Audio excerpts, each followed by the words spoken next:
RTV Bharat की इस खास पेशकश में मैं रमजान आप सभी का तहे दिल से इस्तकबाल खैर मकदम करता हूं। दर्शकों, आपके लिए बता दें, हम पहुंचे नूह, जहां सरपंच प्रधान से और सरपंचों से हमने खास बातचीत की है। उनका जो विरोध प्रदर्शन चल रहा है और उनकी जो 29 मांगे हैं उनको लेकर क्या कुछ कहना है, ये तमाम रिपोर्ट हमारी गौर फरमाकर जरूर सुनिएगा। प्रधान जी, बहुत स्वागत करता हूँ आरटीवी भारत में। आप यहाँ बैठे हैं, धरना प्रदर्शन चल रहा है लगातार, क्या वजह है बताइए। सबसे पहले तो मैं आरटीवी का धन्यवाद करना चाहूँगा कि जो समय समय पर मेवात के आंदोलनों गिर मेवात के खबरों को आप लोगों के सामने उजागर करते रहते हैं, उसके लिए आप लोगों का धन्यवाद। सबसे पहले सरकार के जो ये ग्रामीण अंचल पे दो काले कानून थोपे गए हैं, राइट टू रिकॉल और ई-टेंडरिंग का जो थोपा गया है, इसके प्रति सारे सरपंच आज पूरे हरियाणा प्रदेश के सरपंच रोड पर हैं। और सरपंच ही नहीं, हरियाणा प्रदेश के तकरीबन सारे ही युवा रोड पर हैं, कर्मचारी रोड पर हैं, व्यापारी रोड पर हैं, किसान रोड पर हैं।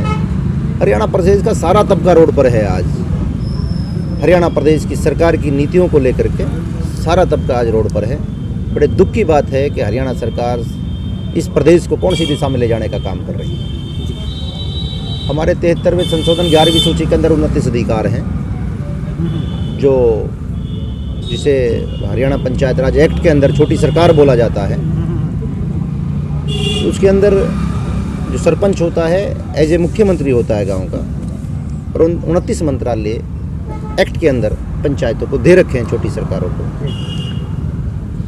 सवाल इस चीज़ का है कि एज ए मुख्यमंत्री होते हुए जो मेंबर्स होते हैं, सरपंच की एक अपनी सरकार होती है, अपना कैबिनेट होता है, वो फुल फ्लैश होता है अपने गांव के विकास को कराने के लिए। आज सरकार की गलत नीतियों के कारणवश उन सारे अधिकारों का हनन किया जा रहा है और एक काले कानूनों को थोप कर ग्रामीण देहात की सरकारों को ख़त्म करने पर यह सरकार तुली हुई है। किसी भी कीमत पर प्रदेश के एक भी सरपंच को गवारा नहीं है। यूँ परिवार के अंदर एक आध आदमी खराब होते हैं, मैं ये नहीं कहता। हरियाणा प्रदेश के 6380 सरपंचों में से 80 सरपंच ऐसे बुजदिल और कायर भी होंगे जो ना अपने गांव के हित की बात करते होंगे और ना उनका अपना कोई वजूद होगा। वो छोटे से लालच के ऊपर अपने प्रस्ताव देने की बात भी करेंगे, आंदोलनों को टहलाने की बात भी करेंगे। और सरकार की तो नीति है और सरकार का षड्यंत्र है किसी भी तरीके से उन कंडम लोगों को उस महकमे उस परिवार से उठा करके और उनके थ्रू इस आंदोलन को कमज़ोर करने की सरकार की नीति है, जो कि हम किसी भी कीमत पर ये होने नहीं देंगे। अगर 100 में से 2 आदमी बेकार होते हैं तो वो आंदोलन उन बातों से ख़त्म हो जाएगा। 98 आदमी बहुत मजबूत है, तो मजबूती के साथ हमारा आंदोलन चल रहा है हरियाणा लेवल पर। और 2024 बहुत नज़दीक है। हरियाणा प्रदेश के सारे सरपंच एक ही संकल्प लेके चल रहे हैं। जो सरकार, मौजूदा सरकार, गठबंधन सरकार आज प्रदेश के ग्रामीण अंचल के साथ जो खिलवाड़ कर रही है, समय आने पर हम ईंट का जवाब पत्थर से देंगे। इन लोगों को चुनकर के चंडीगढ़ हमने इसलिए भेज रखा है कि ये लोग हमारे ग्रामीण अंचल का जो बैकवर्ड इलाका है, जो देहात है, उसकी आवाज़ को उठाएं। आज मेवात ही नहीं बल्कि प्रदेश का युवा बेरोजगार घूम रहा है और इन लोगों को चुनकर इसलिए भेजा गया है कि ये लोग अपनी अपनी विधानसभाओं में नए नए आयाम स्थापित करें, रोजगार की बात करें।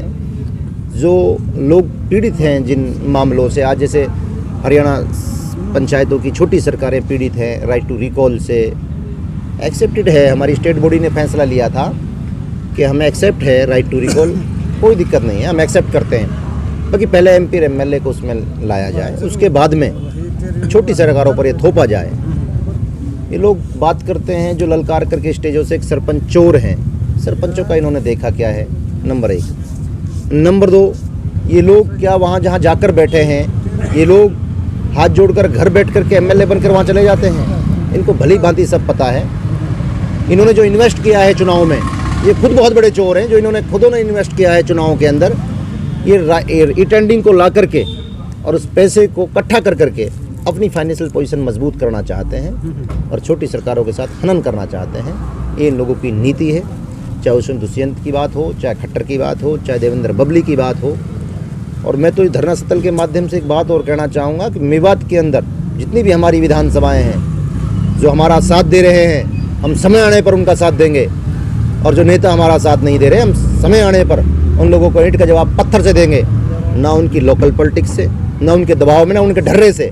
पढ़े लिखे एजुकेटेड हैं, हम अपना अधिकार जानते हैं बहुत अच्छे से। चेतावनी देता हूँ धरना स्थल के माध्यम से, वो 2024 में चुनाव में आकर देखें। आज जिस तरीके से हरियाणा प्रदेश के सरपंचों को, कैबिनेट मंत्रियों के वहाँ वो लोग धरना देने की बात कर रहे हैं, विधायकों को वहाँ धरना प्रदर्शन चल रहा है, और वहाँ पुलिस के जवान उन सरपंचों को रोकने की बात कर रहे हैं, उन सरपंचों के ऊपर लाठीचार्ज कर रहे हैं। समय आने दें, हमारे देहात के अंदर, हमारे गांव के अंदर भी जवान हैं जो इस देश की रक्षा कर रहे हैं। वो गांव देहात के ही जवान देश की रक्षा कर रहे हैं, देश को उन्नति और विकास और अखंडता की तरफ जोड़ने की बात कर रहे हैं। समय आने पर इन लोगों को गाँव में नहीं घुसने दिया जाएगा। मैं इस धरना स्थल के माध्यम से सरपंचों के दम से ये विश्वास दिलाता हूँ कि इन लोगों के साथ में ये जिस तरीके से करनी है हमारे सरपंचों के साथ कर रहे हैं, वही करनी हम इन लोगों के साथ करने का काम करेंगे। अगर मांग पूरी नहीं हुई तो धरना स्थल पर बैठ रहेंगे तब आर पार की लड़ाई करने के मूड में हैं हम। अगर हमें चंडीगढ़ तक भी जाना पड़ा तो हम चंडीगढ़ तक जाने का काम करेंगे। चंडीगढ़ गाँव में 6 महीना का भी वहाँ शक्ति प्रदर्शन दिखाना पड़ा, अनिश्चितकालीन धरना करनी पड़ी, तो हम धरना देकर बैठेंगे। जब उसने नहीं चुनी, हमारी उस सरकार ने, हरियाणा स्टेट सरकार ने नहीं चुनी, तो वहाँ से पैदल मार्च करके दिल्ली की तरफ कूच करेंगे और जंतर मंतर पर धरना देने का काम करेंगे।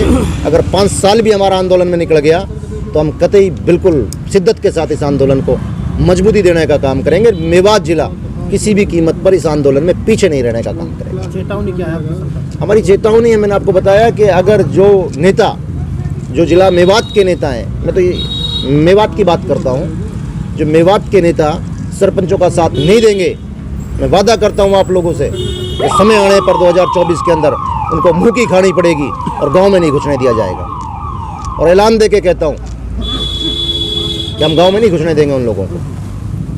क्या मांग है मुख्य, बताएंगे थोड़ा? 73वें संशोधन के अंदर 29 जो हमारी मांगे हैं, जो हमारे अधिकार हैं, मांगे नहीं, वो हमारे अधिकार हैं, वो एक्ट के अंदर लिखी हुई हैं बाकायदा। शिक्षा, चिकित्सा, जल, बिजली, कृषि, जो भी गांव की जो भी हमारे पास में 29 डिपार्टमेंट काम करते हैं जो गांव के अंदर, आज उन लोगों को एक्ट में तो वो हैं, निगरानी भी सरपंच की, नियंत्रण भी सरपंच का है, बाकी धरातल पे काम नहीं होता। बहुत से सरपंच ऐसे हैं कि जो छोटे से लालच के ऊपर उन महकमों में जाते हैं, चाहे शिक्षा की बात हो, चाहे चिकित्सा की बात हो, वो लोग वहाँ जा करके उन लोगों से इस तरीके से बात करते हैं जैसे ये समझो कि जनप्रतिनिधि हैं जो कुर्सी पे बैठे हुए हैं और जो यहाँ इनसे मिलने आया है एक कर्मचारी है। सरपंच अपने आप को कर्मचारी समझता है कि एक अधिकारी को या अफसर को, एक कर्मचारी को वो जनप्रतिनिधि समझता है, जो कि एक अधिकारी का अपना क्राइटेरिया है और जनप्रतिनिधि का अपना क्राइटेरिया है। जनप्रतिनिधि जनता ने चुनकर भेजा है, वो गांव का विशिष्ट व्यक्ति है। गांव के लोगों ने जब उसको चुना है तो बड़ी उम्मीद के साथ चुना है, अपना रहबर चुना है, अपना नुमाइंदा चुना है, अपना जनप्रतिनिधि चुना है उसे, कि वो हमारे गांव की मांगों को उठाएगा शिद्दत के साथ और गांव में कुछ नए नए आयाम स्थापित करेगा और गांव को एक अच्छी दिशा में लेकर जाने का काम करेगा, इसलिए उसको चुना है।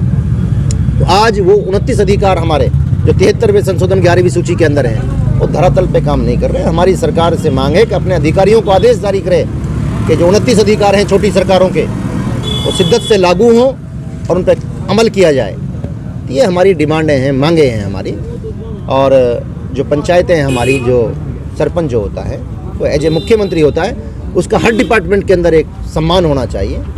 आज एक सरपंच किसी अधिकारी से मिलने जाता है, आधे घंटा उस पर वेटिंग कराई जाती है, उसे बाहर बैठाया जाता है, वो पर्ची लिख कर देता है।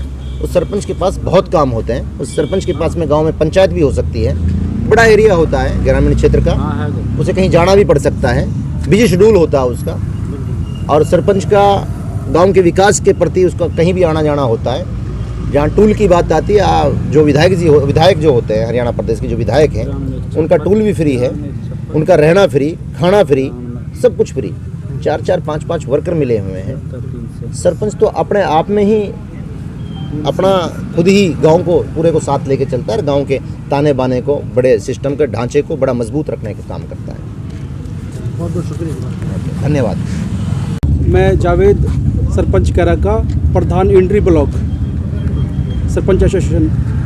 धरना स्थल पर बैठे हैं, क्या मांगे हैं, क्या कुछ कहेंगे? सारी बातों का उल्लेख हमारे आदरणीय अध्यक्ष भाई रफ़ीक जी ने कर दिया है। सारी मांगे और डिमांडें सारी इसी के अंदर हैं। हमारी यही पहल है, हमारी यही आखिर है। देखा जाए तो हमारी पूरी एक किताब है ना, ये आपको रफ़ीक भाई ने बता दी है और ये धरना हमारा चलता रहेगा। इसका कोई वक्त ऐसा नहीं है कि ये तब ख़त्म हो जाएगा। हमारी मांगे पूरी हो जाएं, हम अपना आप धरना ख़त्म कर देंगे यहाँ से।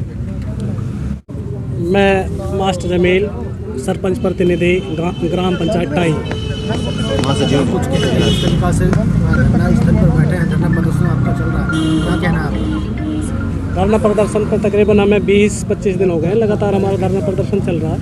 और जो हमारे ऊपर जो काले कानून थोपे गए हैं, ई टेंडरिंग और राइट टू रिकॉल, मैं इसी धरना स्थल के माध्यम से कहना चाहता हूं कि हम जब तक पीछे नहीं हटेंगे इतना हमें राइट टू रिकॉल और ई टेंडरिंग जो ये काले कानून थोपे गए हैं इनको सरकार वापस नहीं लेती, इतना धरना प्रदर्शन चलता रहेगा।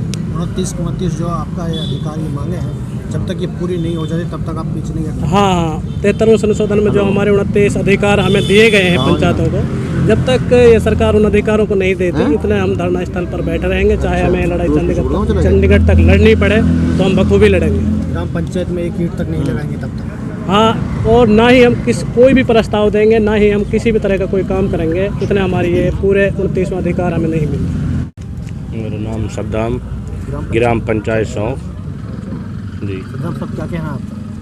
जी, जो बातें सारे हमारे भाई हथौड़ी साहब ने बताई दी आपके लिए, और जो सरपंच यहाँ बैठे हैं धरने पर राइट टू रिकॉल और ई टेंडरिंग को लेकर बैठे हैं, ये जब तक ये दोनों कानून सरकार वापस नहीं लेगी हम यहाँ बैठे रहेंगे, चाहे कितना ही दिन हो जाए। आखिर देखना यही है कि सरकार इस निर्णय को वापसी लेती है या नहीं। और सरपंचों का जिस तरीका से एक दृढ़ निश्चय उन्होंने कर रखा है कि हम जब तक एक ईंट तक नहीं लगाएंगे गांव में, जब तक हमारी ये मांगे पूरी नहीं हो जाती। मैं रमजान आपसे इजाजत लेता हूं। खुदा हाफिज।